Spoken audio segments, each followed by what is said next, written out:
दोस्तों तो कैसे हैं आप सभी लोग। मैं उम्मीद करूँगा कि आप लोग बहुत अच्छे होंगे। आज हम स्टार्ट करने जा रहे हैं क्लास 12वीं की फिजिक्स भाग पार्ट 2। उसमें हम इकाई पहले की पढ़ेंगे प्रकाशिकी। प्रकाशिकी में पहला चैप्टर है आपका प्रकाश का परावर्तन, गोलीय दर्पण तथा प्रकाश का अपवर्तन। इस पाठ्यक्रम में हम पहले तो इसे हम प्रस्तावना यानी कि इंट्रोडक्शन के बारे में हम लोग पढ़ेंगे। यानी कि हम अंधेरे कमरे में रखी वस्तु दिखाई नहीं देती, परंतु जब कोई मोमबत्ती अथवा बिजली का बल्ब कमरे में जलता है तो वस्तु दिखाई देने लगती है। वास्तव में मोमबत्ती की ज्वाला अथवा बल्ब के तंतु में से उत्सर्जित विकिरण वस्तुओं पर गिरता है तथा वस्तुओं से वापस लौटकर हमारी आंखों में प्रवेश करता है और हमें वस्तुएं दिखाई देने लगती हैं। इस विकिरण को, जो कि हमारी आंखों को संवेदित करते हैं, प्रकाश कहते हैं। यानी कि अगर कोई वस्तु हमारे सामने या आसपास रखी हुई है तो जब उस पर कोई प्रकाश पड़ता है तो वो परावर्तित होकर हमारी आंखों तक मतलब आंखों में प्रतिबिंब उसका बनने लगता है, जिसे हम प्रकाश कहते हैं। आगे देखते हैं। यह बात महत्वपूर्ण है कि यद्यपि प्रकाश हमें वस्तुओं को दिखाता है परंतु प्रकाश स्वयं नहीं दिखाता। वाकई में प्रकाश को कोई नहीं देख पाता, परंतु उसे हम वस्तुओं को जरूर देख पाते हैं। वास्तव में प्रकाश एक प्रकार की विकिरण ऊर्जा है जो चुंबकीय तरंगों के रूप में चलता है। इसका तरंगदैर्घ्य 3900 से 7800 एंगस्ट्रॉम तक होती है। निर्वात में प्रकाश की चाल 3 × 10⁸ मीटर प्रति सेकंड होती है। पारदर्शी माध्यम में कुछ कम होती है। इस अध्याय में प्रकाश के दो महत्वपूर्ण गुणों का अध्ययन करेंगे। पहला आइए दोस्तों हम पढ़ते हैं प्रकाश का अपवर्तन यानी कि रिफ्लेक्ट ऑफ लाइट। इसमें जब प्रकाश की पालिशदार व चिकने तल पर गिरता है तो उसका अधिकांश भाग वापस लौट जाता है। अर्थात पालिशदार व चिकने तल मतलब कोई कांच का दर्पण पर अगर कोई प्रकाश आता है तो वह उसी अधिकांश भाग पर वापस लौट जाता है। प्रकाश के चिकने तल से टकरा कर लौटने की इस प्रक्रिया को प्रकाश का परावर्तन कहते हैं, यानी कि रिफ्लेक्शन। प्रकाश के संबंधित कुछ परिभाषाएं कुछ इस प्रकार हैं। यानी कि इस चित्र में दर्शाया गया कि एक दर्पण बनाया गया है, उस पर से आपतित किरणें कुछ इस प्रकार से आती हुई प्रतीत हो रही हैं तथा दर्पण से टकराने के पश्चात उसी एंगल पर परावर्तित हो रही हैं और आपतित किरण और परावर्तित किरण के बीच एक अभिलंब बनता है। आइए दोस्तों इसके बारे में कुछ जानकारी प्राप्त करते हैं। प्रकाश की एक किरण AB एक समतल दर्पण M1 व M2 पर गिरती है। यह किरण दर्पण से परावर्तित होकर उसी माध्यम में एक निश्चित दिशा BC में चली जाती है। AB एक किरण यहाँ से देखिए दोस्तों आपतित होकर मतलब आ रही है और परावर्तित होकर BC से गुजर जा रही है। दर्पण पर गिरने वाली किरण AB को आपतित किरण कहते हैं, यानी कि जो AB किरण है उसे, जो आने वाली किरण होती है उसे आपतित किरण कहते हैं और जो परावर्तित होती है उसे परावर्तित किरण कहते हैं, यानी कि BC इसमें जो है परावर्तित किरण है। आपतित किरण बिंदु दर्पण से के जिस बिंदु B पर गिरती है उसे आपतन बिंदु, यानी कि जिस बिंदु पर B किरण गिरती है उसे आपतन बिंदु, यानी कि जहाँ पर जो बिंदु गिरती है उसे आपतन बिंदु कहते हैं। आपतन बिंदु B से दर्पण के फलस्वरूप BN एक अभिलंबवत, यानी कि यहाँ से जो डॉट डॉट करके यहाँ पर यह अभिलंब बना है उसे अभिलंबवत बिंदु कहते हैं। आपतित किरण तथा अभिलंब के बीच बने कोण ABN को आपतन कोण, जो A और BN का कोण बन रहा है इसे आपतन कोण कहते हैं। और इसे तथा परावर्तन किरण व अभिलंब के बीच बने CBN को परावर्तन कोण कहते हैं। अर्थात यहाँ से जो CBN जो कोण बन रहा है उसे परावर्तित किरण कहते हैं। आगे दोस्तों इसके बारे में कुछ जानते हैं। परावर्तन के नियम। परावर्तन के कितने नियम होते हैं? परावर्तन के 2 नियम होते हैं। इसके बारे में कुछ जानकारियाँ प्राप्त करते हैं, जैसे कि आपतित किरण आपतन बिंदु पर अभिलंब तथा परावर्तित किरण तीनों एक ही तल में होते हैं। आपतित किरण तथा आपतन बिंदु पर अभिलंब तथा परावर्तित किरण तीनों एक ही तल में होते हैं। ये परावर्तन का पहला नियम है। और परावर्तन का दूसरा नियम क्या है? परावर्तन कोण आर सदैव आपतन कोण आई के बराबर होता है। यानी कि परावर्तन कोण और परावर्तन कोण आपतन कोण के सदैव बराबर होता है। तो आइए दोस्तों हम अगले चैप्टर की तरफ चलते हैं, जैसा कि प्रतिबिंब। प्रतिबिंब क्या होता है? यदि प्रकाश की किरणें वस्तु से किसी एक बिंदु से चलकर परावर्तन के पश्चात किसी दूसरे बिंदु पर जाकर मिलती हैं अथवा किसी दूसरे बिंदु से आती हुई प्रतीत होती हैं, तो इसे दूसरे बिंदु को पहले बिंदु का प्रतिबिंब कहते हैं। यानी कि यदि प्रकाश की किरणें वस्तु के किसी बिंदु से चलकर, यानी मतलब कोई वस्तु से चलकर कोई किरण चलकर परावर्तन के पश्चात किसी दूसरे बिंदु पर मिलती है अथवा बिंदु से आती हुई प्रतीत होती है या मिलती है आती हुई प्रतीत होती है, तो इस दूसरे बिंदु को पहले बिंदु का प्रतिबिंब कहते हैं।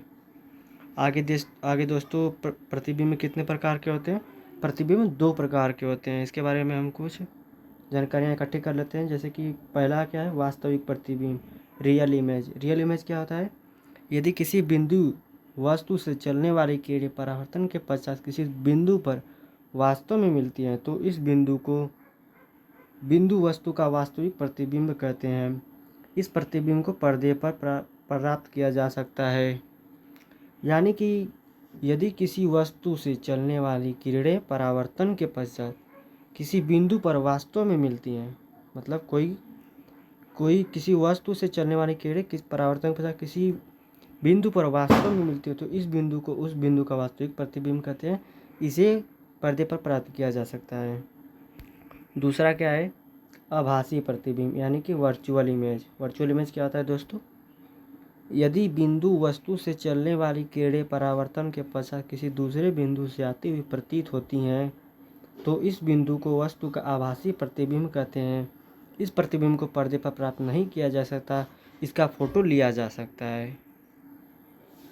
मतलब बोल क्या रहा है कि इसमें किसी वस्तु से चलने वाली जो किरणें होती हैं वह परावर्तन के पश्चात किसी बिंदु पर जो प्राप्त होती हैं वो आभासी प्रतिबिंब कहते हैं। इस प्रतिबिंब को पर्दे पर प्राप्त नहीं किया जा सकता और इसका केवल फोटो लिया जा सकता है। आगे दोस्तों हम समझते हैं गोली दर्पण। गोली दर्पण क्या होता है? गोली दर्पण कांच के खोखले का कट गया भाग होता है। इसके एक तल पर पारे की कलई तथा लाल ऑक्साइड का पेंट होता है। दूसरा तल परावर्तक तल होता है। गोली दर्पण दो प्रकार के होते हैं, अवतल तथा उत्तल। यानी कि दोस्तों जो बोल रहा है कि ये जो दर्पण होता है एक खोखले कांच का कटा हुआ भाग होता है। इसके एक परत पर कलई की होती है, जो कि किसकी की होती है? लाल ऑक्साइड का पेंट होता है।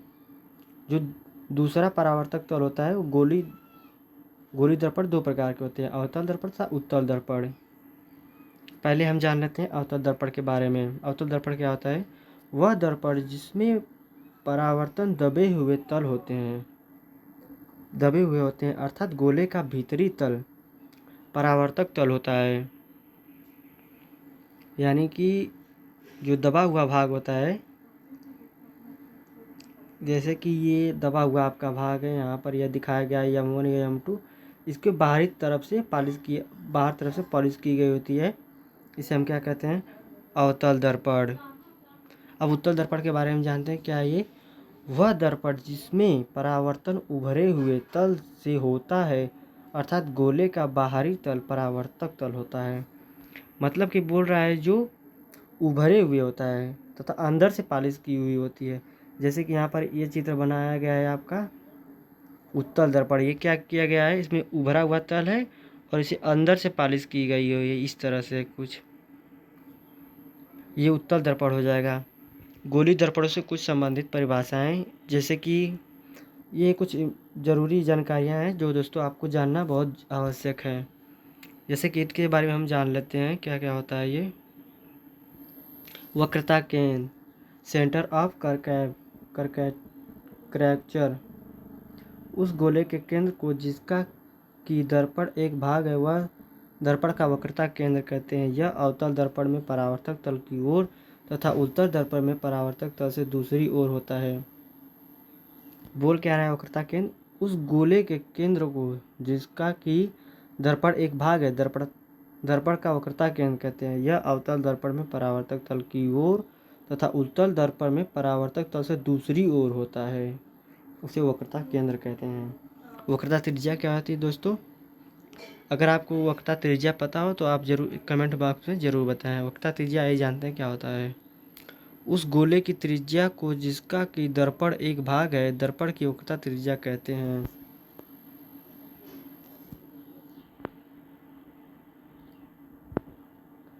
और अगला जानते हैं ध्रुव क्या होता है। दर्पण के परावर्तक तल के मध्य बिंदु को दर्पण का ध्रुव कहते हैं। मतलब दर्पण के परावर्तक तल के मध्य जो बिंदु स्थित होता है उसे ध्रुव कहते हैं। मुख्य अक्ष क्या होता है? दर्पण के ध्रुव तथा वक्रता केंद्र को मिलाने वाले रेखा को दर्पण की मुख्य अक्ष कहते हैं। मतलब दर्पण के ध्रुव तथा वक्रता केंद्र को मिलाने वाली रेखा को दर्पण का मुख्य अक्ष कहते हैं। दर्पण का द्वारक किसे कहते हैं दोस्तों? दर्पण के परावर्तक तल के व्यास को दर्पण का द्वारक कहते हैं। जैसे कि दर्पण का द्वारक कुछ इस तरह से कोई दर्पण मान लीजिए ले लेते हैं। मान लीजिए ये अवतल दर्पण ही ले लेते हैं, हम इसे बाहर तरफ से पॉलिश कर देते हैं। यहाँ से इसकी जो डिस्टेंस होगी उसे दर्पण का द्वारक कहते हैं। इसे एम से और निचले वाले को एन से प्रदर्शित करते हैं।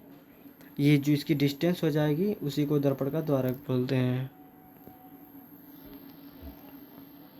आइए दोस्तों अब जानते हैं मुख्य फोकस। मुख्य फोकस क्या होता है? दर्पण की मुख्य अक्ष के समांतर आने वाली प्रकाश की किरणें दर्पण से परावर्तन के पश्चात मुख्य अक्ष के जिस बिंदु पर या तो वास्तव में मिलती है या मिलती हुई प्रतीत होती है, उस बिंदु को दर्पण का मुख्य फोकस कहते हैं। यानी कि जो यहाँ पर कोई प्रकाश की किरणें आकर दर्पण से टकराने के पश्चात जिस बिंदु पर मिलती हैं उसे वस्तु का फोकस बिंदु कहते हैं। यहाँ पर इस चित्र द्वारा दर्शाया गया है दोस्तों। अब जानते हैं फोकस दूरी क्या होती है। फोकस दूरी दर्पण के ध्रुव से मुख्य फोकस तक की दूरी को दर्पण की फोकस दूरी कहते हैं। यानी कि दर्पण के ध्रुव से मुख्य फोकस तक की दूरी को दर्पण की फोकस दूरी कहते हैं। यहाँ पर दर्शाया गया दोस्तों कुछ इस प्रकार से आपका दर्पण हो गया। यहाँ पर मुख्य ध्रुव यहाँ पर P से दर्शाया जाता है और उससे कुछ दूरी पर जो बिंदु होता है उसे दर्पण की फोकस दूरी कहते हैं। यहाँ पे फोकस दूरी है। अब दोस्तों जानते हैं इसके बारे में। गोली दर्पण की फोकस दूरी F तथा वक्रता त्रिज्या R में संबंध क्या होता है? इसमें यही संबंध होता है दोस्तों कि जब दर्पण का द्वारक वक्रता त्रिज्या की अपेक्षा छोटा होता है तो फोकस दूरी वक्रता त्रिज्या की आधी होती है। मतलब कि जब दर्पण का द्वारक वक्रता त्रिज्या की अपेक्षा छोटा होता है तो फोकस दूरी वक्रता त्रिज्या की आधी होती है। यदि अवतल दर्पण अथवा उत्तल दर्पण की फोकस दूरी F है तथा वक्रता त्रिज्या R हो तो इसे हम F बराबर R/2 कह सकते हैं। यही दोस्तों इसमें क्या हो जाएगा, आपका संबंध हो जाएगा। अब इसे आइए दोस्तों हम प्रूव करते हैं कि कैसे ये F बराबर R/2 ही आएगा। अवतल दर्पण के लिए सूत्र इसमें बोला गया है दोस्तों, मुख्य अक्ष के समांतर एक प्रकाश की किरण OA। मुख्य अक्ष के समांतर कहाँ है दोस्तों? यहाँ पर आपका मुख्य अक्ष है के समांतर प्रकाश की किरण यहाँ से OA के दर्पण के बिंदु A पर आपतित होती है। यहाँ पर जो आने वाली किरण होती है उसे आपतित किरण कहते हैं। यहाँ पर ये आपतित हुई प्रतीत हो रही है। फोकस बिंदु की परिभाषा के अनुसार दर्पण पर परावर्तन के पश्चात यह फोकस बिंदु F से जाएगी। यह फोकस बिंदु F से गुजर रही है, यानी कि परावर्तित हो रही है। तो वक्रता केंद्र A से मिलने वाली रेखा दर्पण के बिंदु A पर अभिलंब हुई। मतलब C को A से मिलने वाली, C को यहाँ पर दिखाया गया है, C को A से मिलने वाली किरण ए पर अविलंब हो जाती है। यहाँ पर जो कोण बनेगा वह अविलंबवत कोण बनेगा। इस प्रकार ए पर कोण ओ ए सी यानी कि कोण ए कहाँ गया ओ ए सी और क्या बोल रहा है आपतन कोण और आई है, आपतन कोण आई है और सी ए एफ जो कोण बनेगा उसे परावर्तन कोण तथा सी ए एफ यहाँ पर सी ए एफ कहाँ गया सी ए एफ कोण एकांतर कोण है तो इसलिए आई बराबर आर की हो जाएगा। अतः दर्पण का द्वारक छोटा लेने पर ध्रुव पी के अत्यंत निकट होगा, अतः ए एफ बराबर पी एफ होगा।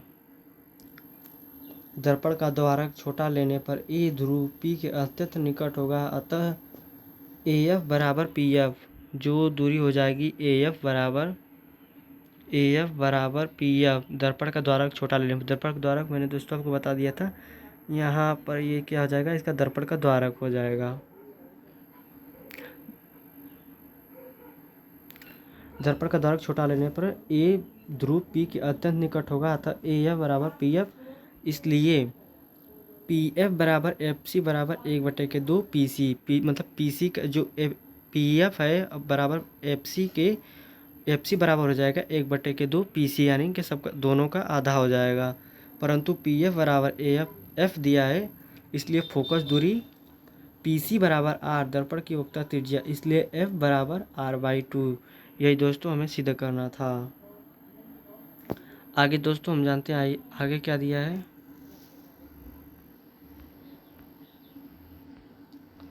उत्तल दर्पण के लिए अब इसमें क्या करना है दोस्तों, उत्तल दर्पण के हमें सिद्ध करना है कि F = r/2 होगा। इसी को हमें दोस्तों सिद्ध करना है। सेम इसी प्रोसेसर पे होगा, तो आइए हम इसे जानते हैं क्या होगा।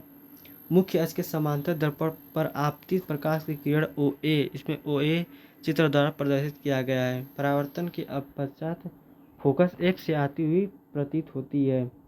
CA बिंदु A पर अभिलंब है, अतः बिंदु A पर कोण OAN आपतन कोण I है तथा कोण NAB परावर्तन कोण R है, अर्थात कोण OAN बराबर NAB के होगा।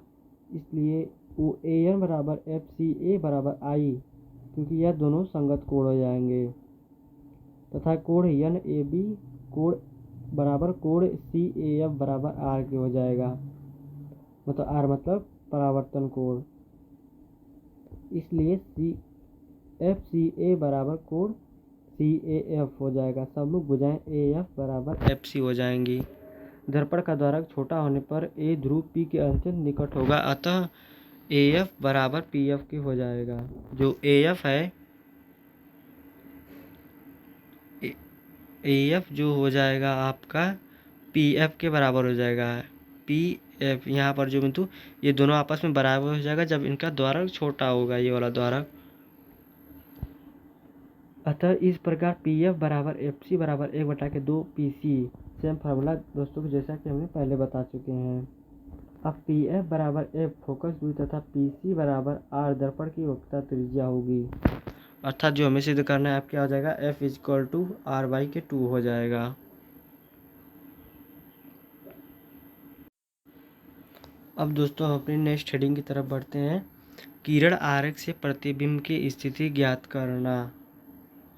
किरण आरेख से प्रतिबिंब की स्थिति किस 3 नियमों द्वारा ज्ञात किया जा सकता है। आइए दोस्तों उनके बारे में पढ़ते हैं। पहला क्या है, मुख्य अक्ष के समांतर दर्पण पर आपतित प्रकाश की किरण परावर्तन के पश्चात या तो फोकस बिंदु से होकर गुजरती है या फिर फोकस बिंदु से आती हुई प्रतीत होती है। और यानी कि यहाँ पर जो समांतर किरणें हैं वो या तो फोकस से होकर गुजरेंगी या फोकस से आती हुई प्रतीत होंगी। ये डॉट डॉट लाइन यहाँ पर दर्शाया गया है, ये आती हुई किरणें प्रतीत हो रही हैं।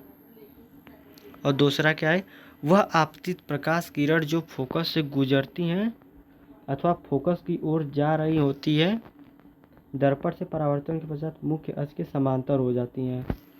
यानी कि जो किरणें आ रही होती है वो दर्पण के परावर्तन के पश्चात समांतर हो जाती हैं, मुख्य अक्ष के समांतर हो जाती हैं। और दूसरा क्या बोल रहा है,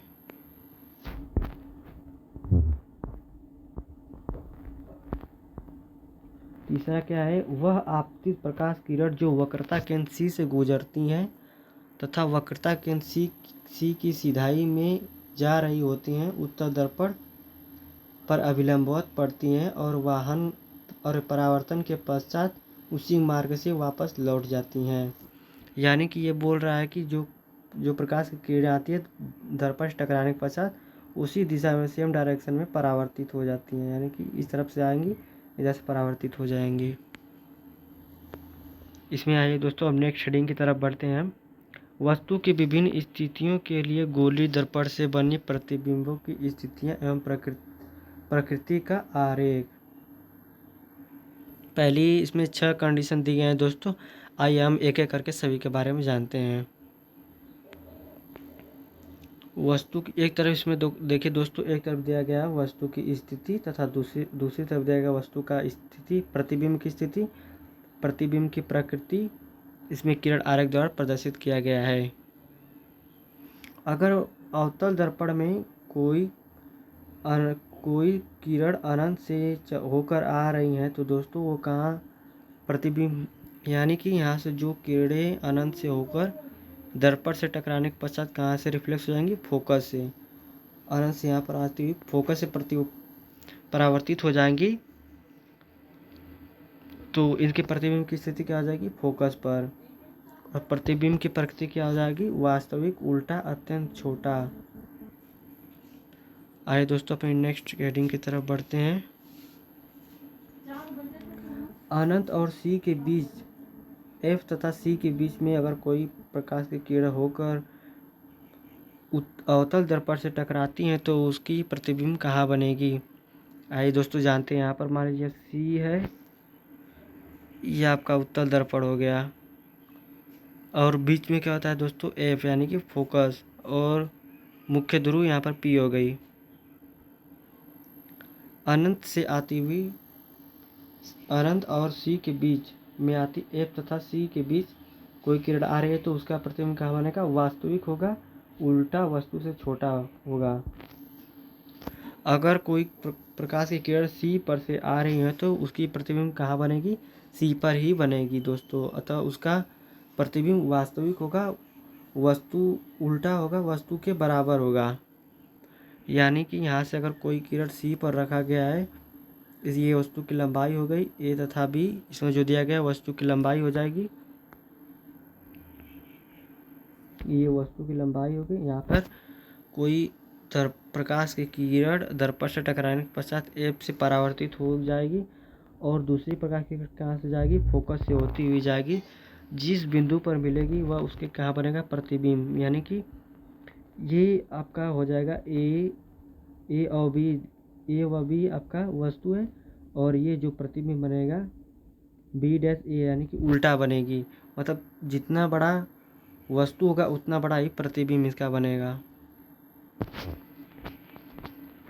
दोस्तों नेक्स्ट हेडिंग, चौथे हेडिंग की तरफ बढ़ते हैं। C व F के बीच अगर कोई वस्तु रखा गया तो वो कहाँ बनेगा, आइए इसे समझते हैं। C व F के बीच में, इसमें यहाँ पर C व F, यहाँ पर C दिया गया है, यहाँ पर F है, इसके बीच कोई वस्तु रखा गया है जो कि दर्पण से टकराने के पश्चात फोकस से होकर गुजरेगा, वह फोकस से होकर आपतित किरण टकराने के पश्चात समांतर निकलती हुई प्रतीत हो जाएंगी और जहाँ पर दोनों बिंदुएं मिलेंगी वहाँ पर उसका प्रतिबिंब बनेगा। ये कैसा वस्तु से बन रहा है, वस्तु से बड़ा व उल्टा प्रतीत हो रहा है, तथा ये कहाँ बनेगी, C तथा अनंत के बीच में के प्रतिबिंब बनेगा। यह प्रतिबिंब कैसी होगी, वास्तविक होगी, उल्टा होगी, वस्तु से बड़ा होगी। अब आइए दोस्तों जानते हैं, अगर बिंदु F पर रखी हो यानी कि फोकस पर ही रखी हो तो उसकी प्रतिबिंब कहाँ बनेगी, इसकी प्रतिबिंब यानी कि यहाँ पर अगर F पर ही रखा होगा, यहाँ पर C बिंदु हो गया, यहाँ पर F बिंदु होगा, F पर ही पर रखा होगा तो F से किरण निकलने वाली दर्पण से टकराने के पश्चात एफ से ही गुजर जाएंगी, एफ से गुजर जाएंगी। अतः इनका ये जो बिंदु कहीं पर नहीं मिलेंगे। इस तरह से टकराने के पश्चात इधर ही गुजर जाएंगी, दोनों एक दूसरे के समांतर चली जाएंगी। तो अर्थात दोस्तों ये कहीं पर नहीं मिलेंगी, अर्थात ये अनंत पर इसका प्रतिबिंब बनेगा। आइए दोस्तों छठवें स्थिति की तरफ, लास्ट स्थिति है हम लोगों की, इसके बारे में जानकारी इकट्ठी करते हैं। पी तथा एफ के बीच में अगर वस्तु रखा गया होगा तो वह दर्पण के पीछे बनेगा, आभासी तथा वस्तु से बड़ा बनेगा। आभासी मतलब जो डॉट डॉट लाइन करके इसमें दी होती है उसे आभासी कहते हैं। अब क्या आगे दोस्तों जानते हैं उत्तल दर्पण के बारे में। उत्तल दर्पण में केवल दो ही स्थितियाँ होती हैं। तो उत्तल दर्पण में केवल दो ही स्थितियाँ होती है, उनके बारे में जानते हैं कि वस्तु कहाँ कहाँ पर रखी होती है। या तो वस्तु अनंत पर रखी होगी या तो फिर सीमित दूरियों पर ही रखी होंगी वस्तुएं। अगर इसमें अनंत पर वस्तु रखी होगी तो वो फोकस पर बनेगी, और वो काल्पनिक व सीधा वस्तु से छोटा यानी कि बिंदु आकार का केवल इसकी प्रतिबिंब बनेगा। अगर वस्तु सीमित दूरी पर रखी होगी तो पी व एफ के बीच में उसका प्रतिबिंब बनेगा। यह प्रतिबिंब आभासी होगा, सीधा तथा वस्तु से छोटा यानी कि उससे थोड़ा छोटा बनेगा। आइए दोस्तों इसके चित्र के बारे में समझते हैं। यानी कि ये आपका क्या हो गया, इसमें जो दर्शाया गया है ये आपका उत्तल लेंस हो गया। इसमें कोई अनंत से प्रकाश की किरणें आएंगी तो टकराने पर दर्पण से रिफ्लेक्स हो जाएंगी। ये अनंत से किरणें आ रही हैं, यहाँ पर डॉट डॉट जो दर्शाया गया है ये आभासी हो जाएंगी, आभासी किरणें हो जाएंगी, जो कि जिस बिंदु पर मिलेगी वहाँ पर उस वस्तु का प्रतिबिंब बनेगा। तो कहाँ पर मिल रही हैं दोनों वस्तुएं, एफ पर मिल रही हैं, तो यानी कि ये दोनों एक बिंदु आकार की वस्तुएं बनेंगी।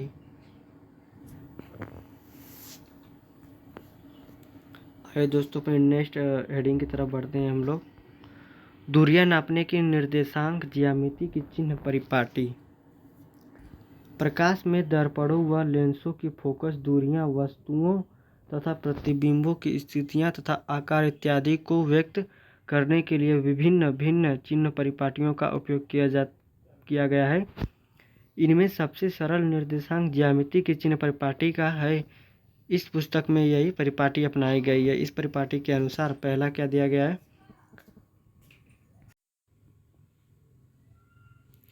तो पहला क्या है, इसमें दर्पण का ध्रुव मूल बिंदु लिया जाता है तथा मुख्य अक्ष एक्स अक्ष ली जाती है। ध्रुव से गुजरने वाली रेखा जो मुख्य अक्ष के लंबवत है वाई अक्ष ली जाती है। अर्थात जो ध्रुव का जो मूल बिंदु होता है उसे 0 0 लिया जाता है, जो मूल बिंदु होता है उसे 0 0 लिया जाता है।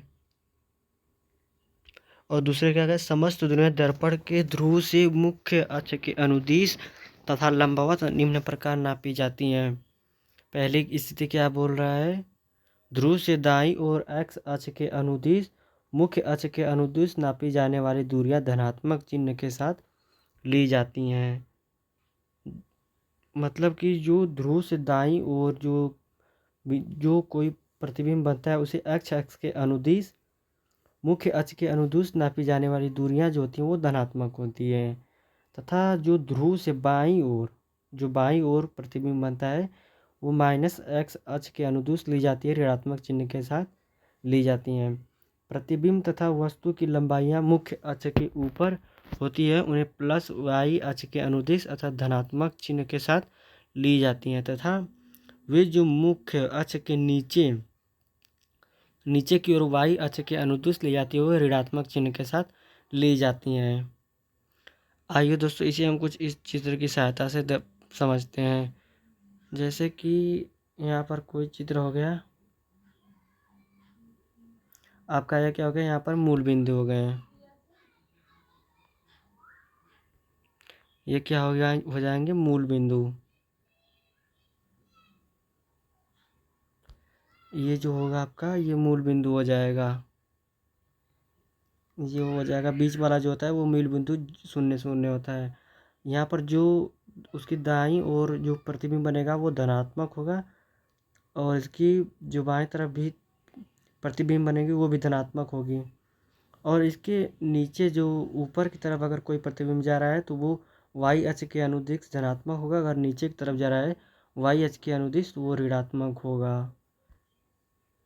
वे जो मुख्य अक्ष के नीचे वाई अक्ष के अनुदिश ली जाती हैं और ऋणात्मक चिन्ह के साथ ली जाती हैं। इन नियमों के अनुसार एक उत्तल दर्पण की फोकस दूरी तथा वक्रता त्रिज्या धनात्मक होगी, अवतल दर्पण की फोकस दूरी तथा वक्रता त्रिज्या ऋणात्मक होगी। सीधे प्रतिबिंबों के लिए आवर्धन धनात्मक तथा उल्टे प्रतिबिंबों के लिए ऋणात्मक होता है। तो दोस्तों आइए अपनी नेक्स्ट हेडिंग की तरफ बढ़ने से पहले हम यहाँ पर एक छोटा सा विराम लेना चाहेंगे, जिससे कि क्योंकि यह वीडियो बहुत लंबी होने वाली है, इसलिए हम इसे अलग अलग भागों में पढ़ेंगे। आगे अगले हेडिंग हम पढ़ेंगे गोलीय दर्पण के लिए फोकस दूरी तथा दर्पण से वस्तु और प्रतिबिंब की दूरियों में संबंध। Thank you for watching. अगर वीडियो आपको अच्छी लगी हो दोस्तों तो प्लीज़ लाइक कीजिए और अपने दोस्तों के साथ शेयर कीजिए और हमारे साथ बने रहें।